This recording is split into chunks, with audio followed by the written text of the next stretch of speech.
আমার সংসারের কাজ যেখানে শেষ হয় সেখান থেকে আবার শুরু হয়। এই তো আমার তো দুপুরে রান্না বান্না শেষ, রাইসের বাবা এর মধ্যে আবারও বাজার নিয়ে আসে। তো বাজারগুলো গুছিয়ে তাদের ডিমান্ড অনুযায়ী আমাকে আবার পোলাও রান্না করতে হয়। এছাড়াও আজকে যেহেতু ছুটির দিন, তো আমি কি রান্না করব সেটাই চিন্তা করছিলাম। আর সকালের নাস্তাটা আমাদের অনেক আগেই হয়ে গেছে। তো ভাবলাম যেহেতু সকালের কাজ বা সকালের নাস্তাটা হয়ে গেছে, এখন দুপুরে রান্নাটাও বসিয়ে দিই। তো সেই জন্য এই তো ফ্রিজ থেকে আমি বের করে নিয়েছিলাম আজকে খাসির মাথা, যেটা কিনা 2 দিন আগে আনা হয়েছিল। তো সেদিন আর রান্না করিনি, ভাবলাম শুক্রবার বা শনিবার যে 2 দিন ছুটি থাকবে সেই দিনই হচ্ছে রান্না করব। আর এগুলো যেই দিনে নিয়ে আসছে সেই দিনে আমি খুব ভালো করে পরিষ্কার করে রেখে দিয়েছিলাম, কারণ খাসির মাথা কিন্তু খুব ভালো করেই পরিষ্কার করতে হয়। তো এবার আবারও ফ্রিজ থেকে বের করে একটু সময় নিয়ে আবার খুব ভালো করে পরিষ্কার করে এই তো খুব ভালো করে কিন্তু ধুয়ে নিয়েছে। এখন কিন্তু রান্নাটা বসিয়ে দিব। এর সঙ্গে কিন্তু খাসির মাথার মগজও ছিল, সেটাও ভুনা করব। তো যাই হোক, এই রান্না বান্না আমি করছিলাম, এই ছিল আমার আজকে প্ল্যানিং। এখন এই খাসির মাথাটা আমি কীভাবে রান্না করি সেটা একটু শেয়ার করি। এখানে আমি 1 কাপ পেঁয়াজ দিয়েছি।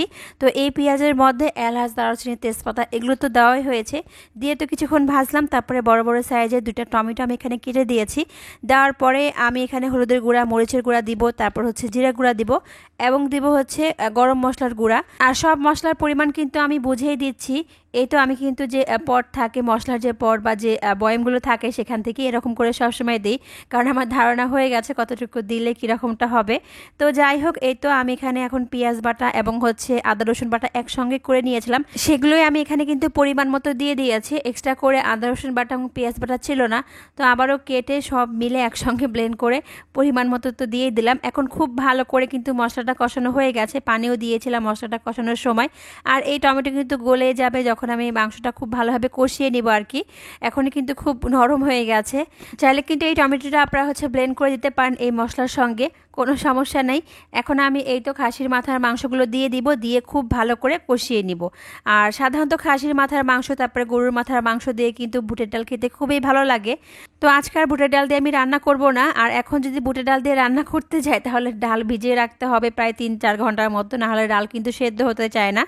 তো যাই হোক, আবারও পরবর্তী সময় নিয়ে আসলে তখন না হয় বুটের ডাল দিয়ে রান্না করব, আজকে ভুনাই করি।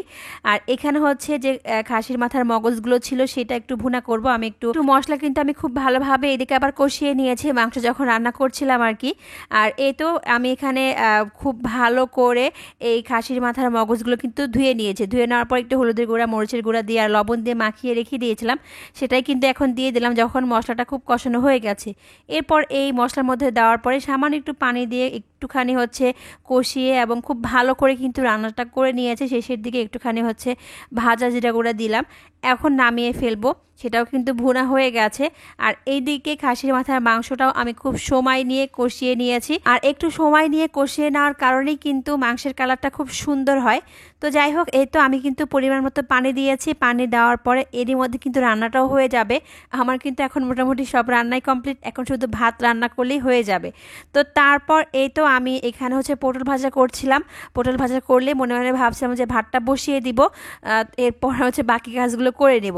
তো এরই মধ্যে হচ্ছে আমার এখানে রান্না কমপ্লিট। আর রাইসের বাবা গিয়েছিল বাহিরে, সে আবার দেখলাম যে অনেক বাজার নিয়ে আসছে, আপনাদেরকেও দেখাচ্ছি। আর অনেক বাজার বলতে খুব বেশি না, সে মূলত গিয়েছিল বাহিরে তার জ্বরের ওষুধ আনতে এবং ঠান্ডার ওষুধ আনতে।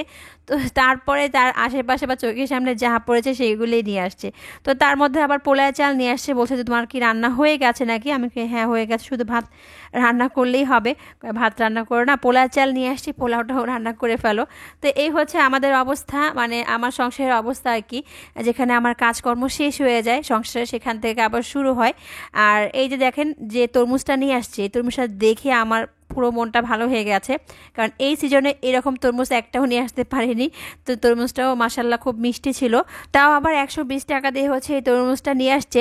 তো সব কিছু একটু গুছিয়ে যেগুলো নিয়ে আসছে আর কি, টুকিটাকি সব গুছিয়ে নেওয়ার পরে এখন চালটা আমি নিয়েছি। এখানে পুরো 1 কেজি নেই, আমি হচ্ছে 700 গ্রাম চাল নিয়েছি, 700 গ্রাম থেকেও কম নেওয়া হয়েছে। তো নেওয়ার পরে আমি খুব ভালো করে ধুয়ে এই তো পানি ঝরাতে দিব, তারপরে হচ্ছে আমি পোলাওটাও বসিয়ে দিব। আর এদিকে তো চাল ধুচ্ছি, আর এদিকে আমি পেঁয়াজ, তারপরে এলাচ, দারুচিনি, তেজপাতা সব একসঙ্গে এই হাঁড়ির মধ্যে আমি তেলের মধ্যে ভাজলাম। আর চালটা ধোয়ার পরে পানিটা ঝরিয়ে এই তো আমি দিয়ে দিয়েছি। তো দেওয়ার পরে এখন কি করব, এর মধ্যে খুব ভালো করে আর কি ভাজবো একটু ঘি দিয়ে আর কি, আর লবণ দিয়ে। আর আমি ওই যে বললাম আজকে এক্সট্রা করে কোনো আদা রসুন বাটাই ছিল না। এখন আদা আমি কিভাবে ব্লেন্ড করব, তো একটুখানি আস্ত আদা আমি হচ্ছে এরকম গ্রেটার মেশিন দিয়ে একটু কুচি করে দিলাম। এতে করে দেখা যাবে যে পোলাও থেকে কিন্তু সুন্দর একটা ফ্লেভার আসবে, কারণ আদা বাটা না দিলে কিন্তু পোলাওটাও খেতে ভালো লাগবে না। তো যাই হোক, একটুখানি আদা আমি গ্রেট করে দিয়েছি খুব কুচি করে, যাতে বোঝা না যায়। তো এখন খুব ভালো করে আমি চালটা এই তো ভাজলাম। ভাজার পরে আমি এখন কিন্তু পানি দিয়ে দিব। তো ঠান্ডা পানি দিব, এর মধ্যে কিন্তু হয়ে যাবে। আর আজকে আমি এই পোলাওটা রান্না করার জন্য যে পেঁয়াজটা আমি ভাজলাম, সেই পেঁয়াজটা একেবারে মানে কি বলে ব্রেস্তা হয়ে গেছে। তো এই জন্য কিন্তু পোলাওটা একটু ব্রাউন কালার হবে, খুব একটা সাদা হবে না। তো ভাবলাম একটুখানি হচ্ছে আমি এখানে দুধ অ্যাড করে দিই, তাহলে আবার একটু সাদা হবে। তো যাই হোক, এই তো আমি এখানে কিন্তু কাঁচামরিচও দিয়ে দিয়েছি। এখন রান্নাটা হয়ে যাবে, আর বেশিক্ষণ লাগবে না। তো আমাদের এই ছিল আজকে ছুটির দিনের বা শুক্রবারের হচ্ছে রান্না। তো রান্নাগুলো কেমন হয়েছে অবশ্যই কমেন্ট করে জানাবেন। আর এর মধ্যে হচ্ছে একটু আচারে ভাবলাম বের করে, যে আচারের রেসিপি কয়েকদিন আগে হচ্ছে আপনাদের সঙ্গে শেয়ার করেছি। তো খাওয়া হয়েছে আমার, ওই দিনে একবার খাওয়া হয়েছে যখন বানিয়েছে আর কি। তো এরপর আর খাওয়া হয়নি। তো ভাবলাম যে আজকে একটুখানি বের করে খাই। আর আচারের হচ্ছে পিসগুলো অনেক বড় ছিল, তো এক টুকরা নিলেই যথেষ্ট। হাই আল্লাহ, আমি কোন দুনিয়ায় ছিলাম বলেন তো। এই দই মেকারে যে এত সুন্দর দই বসে আমি তো জানতামই না। আর ছোট থেকে বড় যে কেউ কিন্তু এই ইলেকট্রনিক দই মেকারে কিন্তু দই বানাতে পারবে, টক বা মিষ্টি, মানে দুই রকম দই কিন্তু বানানো যাবে আজকের এই ভিডিওটা দেখলে। আর দেখেন মাশাআল্লাহ কত সুন্দর দই হয়েছে। আসসালামু আলাইকুম। এই তো আমি হচ্ছে দই মেকারে মিষ্টি দই বানানোর জন্য আমি প্যাকেট দুধ ব্যবহার করছি। তো এখানে আমি 1 লিটার দুধ নিয়েছি, চাইলে আপনারা বাসায় থাকা গরুর দুধ দিয়েও কিন্তু বানাতে পারবেন। তো এরপর আমি এখানে মেজারমেন্ট কাপ দিয়ে 1 কাপ চিনি দিয়েছি। তারপর আমি সামান্য একটু হচ্ছে ফুড কালার দিব, অরেঞ্জ ফুড কালার অ্যাড করতে পারেন আপনারা। তো এই তো দেখেন কি সুন্দর একটা কালার চলে আসছে না, একেবারে হচ্ছে দোকানের মতো। আর আমি কিন্তু এখানে সামান্য পরিমাণ জর্দার কালার পানির সঙ্গে মিক্স করে তারপরে এর মধ্যে দিয়েছে। চাইলে আপনারা হচ্ছে ওই যে বললাম অরেঞ্জ ফুড কালার বা জর্দার কালারটা হচ্ছে দিতে পারেন। এখন এখানে আমি আধা কাপ হচ্ছে গুঁড়া দুধটা অ্যাড করছি। চাইলে এই গুঁড়া দুধটা আপনারা আগেও দিতে পারেন, তবে আমার আগে দিতে একেবারে মনে ছিল না, এই জন্য আমি মাঝে মাঝে অবস্থায় দিয়ে দিয়েছি। তো দেওয়ার পরে এখন খুব ভালো করে প্রায় 15 মিনিটের মতো মিডিয়াম জাল দিয়ে এইভাবে হচ্ছে আমি দুধটা হচ্ছে জাল করে নিব। এরপর যখন খুব ভালো করে দুধটা জাল হয়ে গেছে, আমি এখন ঠান্ডা করার জন্য চুলা জালটা কিন্তু অফ করে দিয়েছি। আর খুবই হালকা কুসুম গরম দুধের মধ্যে হচ্ছে আমি দইটা বসাবো। তো যাই হোক, কীভাবে বসাই সেটা একটু পরে আপনাদেরকে দেখাই। আর এই যে দেখেন আমার সেই ইলেকট্রনিক দই মেকার আর কি, তো এইটার মধ্যে হচ্ছে আমি দইটা আজকে বানাবো। আমি খুবই এক্সাইটেড ছিলাম এই ইলেকট্রনিক দই মেকারটা কেনার পরে, যে কখন আমি বানাবো আর কি। এছাড়া কিচেনের জন্য যখন কিছু কেনা হয়, ব্যবহার না করা পর্যন্ত আমার একেবারে শান্তি হয় না। তো যাই হোক, দুধটা কিন্তু একেবারে হালকা কুসুম গরম ছিল, আমি কিন্তু একটা আঙ্গুল চুবিয়ে দেখলাম। এখন এই তো আমার বানানো আগে হচ্ছে মিষ্টি দই ছিল, সেটাকে আমি মানে এই মিষ্টি দইটা দিয়ে হচ্ছে আমি কিন্তু দই বসাবো। আর এখানে প্রায় 4 টেবিল দই ছিল, তো সেটাই আমি এরকম করে পানি ঝরিয়ে এখন একটু ভালো করে ফেটে এর মধ্যে কিন্তু মানে এই দুধের মধ্যে কিন্তু মিক্স করে নিয়েছি। এখন আমি এই তো একটা হ্যান্ড মিক্সার দিয়ে প্রায় হচ্ছে 1 মিনিটের মতো আমি এরকম করে আর কি দইয়ের সঙ্গে দুধটা খুব ভালো করে আর কি মিক্স করে দিচ্ছিলাম। তো এখন আমি এই তো দই মেকারে দিয়ে দিব। আর অবশ্যই কিন্তু দুধটা খুব বেশি গরম অবস্থায় হচ্ছে দইটা মিক্স করবেন না, আপনারা হালকা কুসুম দুধের মধ্যে হচ্ছে দইটা মিক্স করবেন। এখন আমি এই তো এটা তো মিষ্টি দইয়ের জন্য রেডি করলাম। আপনারা চাইলে এখানে হচ্ছে চিনি দিবেন না, আর হচ্ছে ফুড কালারটা অ্যাড করবেন না। তারপরে সব প্রসেস একই রকম টক দইয়ের ক্ষেত্রে। আর এখন কিন্তু আমি দই মেকারে হচ্ছে দইটা দিয়ে দিয়েছি বসানোর জন্য। এরপর হচ্ছে উপরে আর একটা ঢাকনা রয়েছে এরকম, তারপর এরকম আরেকটা ঢাকনা রয়েছে। যেহেতু এটা ইলেকট্রনিক দই মেকার, তো অবশ্যই তো লাইনে মানে কারেন্টের লাইনে দিয়ে হচ্ছে দইটা বানাতে হবে। তো সর্বোচ্চ এই দইটা আপনার 5 থেকে 6 ঘন্টার মধ্যেই হয়ে যাবে, বা 4 থেকে হচ্ছে 5 ঘন্টার মধ্যেই হয়ে যাবে। তবে আমি যে আজকে দইটা বানিয়েছি এটা কিন্তু 4 ঘন্টার মধ্যেই হয়ে গেছে।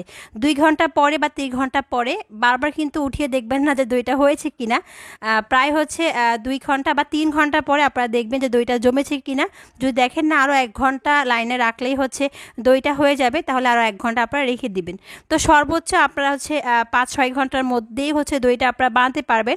তো আমি সন্ধ্যার পরেই বসিয়েছিলাম, এরপরে রাতের মধ্যে হয়ে গিয়েছে। তারপরে হচ্ছে আমি 1 ঘন্টার মতো নর্মাল ফ্রিজে রেখে দিয়েছি। এখন আপনাদেরকে দেখাচ্ছি দইটা কেটে কেমন হয়েছে। আর দই নিয়ে আপনাদেরকে আর চিন্তাই করতে হবে না, দই বসিয়ে ভাববেন যে দই বসলো কিনা। আসলে এই ইলেকট্রনিক মেকারে হচ্ছে দই দিয়ে আপনি নিশ্চিন্তে থাকতে পারবেন এবং 5-6 ঘন্টা পরে দেখবেন এমনিতেই কিন্তু দইটা হয়ে গেছে। মাশাল্লাহ, দইটা কাটার পরে একেবারে মনটা শান্তি হয়ে গেছে।